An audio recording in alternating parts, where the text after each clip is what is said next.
What's up, everybody? This is Whisky in the 6. I'm Rob, doing a head-to-head for Ralfy's Whiskey for the year 2024 and Whiskey for the year 2025. That's the Arran 10 on my left and the MaClean's nose on my right. Both of these are unchill filtered, 46%. All the stuff that Ralfy looks for in a quality whiskey. No added color, of course.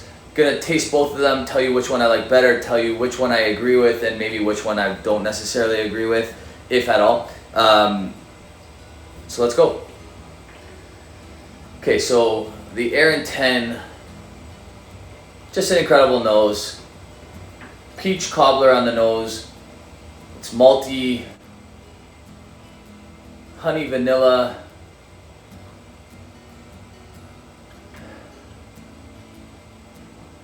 Just nose alone reminds me that it's one of the best bang for your buck whiskeys on the planet.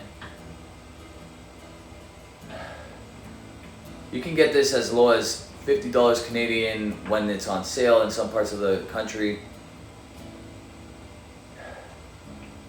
Just a beautiful vanilla note. Vanilla cream, vanilla peach cream, vanilla peach cobbler, that kind of thing. On the palate,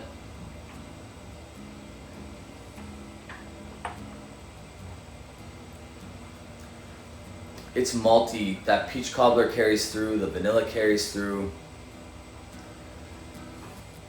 Nice, like honey,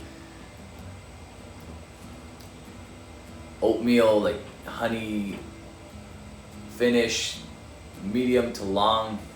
Still tasting it. Yeah, man, that's really, really good. Gonna taste the MaClean's nose and then tell you which one I like better. So when I first opened the MaClean's nose, it was super peated on the nose, opening the bottle. The peat on the nose has subsided a bit. You get some nice apple, honey as well, heathery peat. Kind of, if I nosed this blind, I'd probably think it was like a Johnny Walker Black on the nose. On the palate,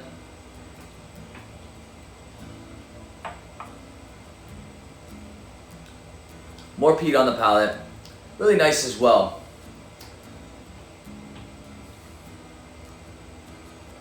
It's opened up quite a bit. It's been in the glass for a while. Apple, honey. If you buy this bottle, pour out some, let the cap stay off for a while, because when you first crack it and taste it, it's super reserved and really there's a bit of like a metallic note that's hidden from the peat, but you pick it up on the palate. That really goes away after you've let it open up for some time.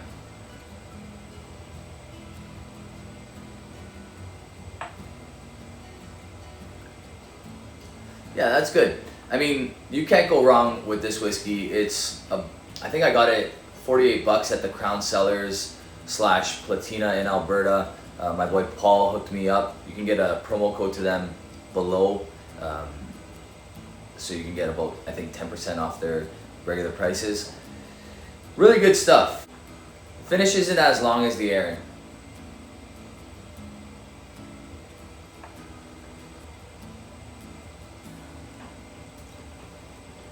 And the peat's not, I feel like there's something different about the peat that kind of like finishes a little metallic-y. Not exactly metallic-y, I'm having trouble pinpointing that flavor. But the Arran 10, in my opinion, is just better all around. A little sweeter, more dynamic, more going on. Despite not having the peat, it still has more layers to it somehow. So if I had to score these, I've already scored the Arran 10, but I'm going to give it an 87. that's higher or lower than my last score. I'm not exactly sure. I think that's a great score. If you can get this close to $50, if you can get this under $70 Canadian, that's a fantastic price. Fantastic whiskey. The MaClean's Nose, again, I got this under $50 Canadian, which I think is a phenomenal price. I probably would buy it again, although I do have quite a bit. But if you're looking for a daily pour with a little bit of peat, it's solid. It's better. It's an upgrade from like your Johnnie Walker Red, your Johnnie Walker Black. Probably not as peated as your Johnnie Walker Double Black, but I'd probably lean towards this over the Double Black as well, just because of the fact that it's unchill filtered, no added color, 46%. It's an Adelphi expression, so there's probably some Ardent American in there if I'm not mistaken. I think I picked that up a little bit, could be wrong. It's a mix of malt and unmalted grains or other types of grains, and it's predominantly ex-sherry casks, but I don't necessarily pick up the ex-sherry. This is a touch darker somehow, and I thought that there was mostly bourbon cask for the Arran 10, but apparently it's a larger proportion of ex-sherry in the MaClean's Nose, and it's 70% malted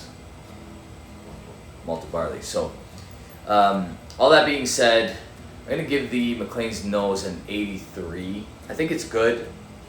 Again, I would probably buy it at the price. 83 is a good score for something sub $50 in my opinion. When you're getting under the $50 Canadian mark, you're not really in a large crowd when it comes to made right whiskey, in my opinion. Obviously, there are exceptions to the rule. You can probably find some decent ryes and stuff like that under $50, but when it comes to Scotch, they're few and far between. So that's a great buy under 50. So 83 for that is a good score. If it was more expensive, stay away from it. When you're approaching probably the $60 mark, it's not necessarily something I would purchase. There's better out there. Overall, very good. Yeah, good on Ralfy to pick these as easily accessible whiskeys. Presentation on the Arran bottle label, I've said it so many times before, but I just absolutely love the whole thing. Not that that really matters at the end of the day, because I love some bottles that I don't like the presentation at all, but the Arran's just absolutely stunning. That's it for me, guys. I hope you liked this video. If you liked the video, give it a thumbs up. If you really liked the video, hit the subscribe button if you haven't already. You can follow me on Instagram, Twitter, Facebook, TikTok, and you can join our group on Facebook Messenger. It's pretty active regularly, so check that out. Also, big congratulations to fantastic Nick for winning the Canadian Whiskey Guru of the Year. I was also nominated in the top 3. Nick edged out myself and Single Malt Mac. Great job for him, and congratulations, because that's pretty cool. And big thank you to Mike Brisebois, the Whiskey Explorer, for putting that together, because I know it's a lot of work and he's doing a great job. Cheers, guys.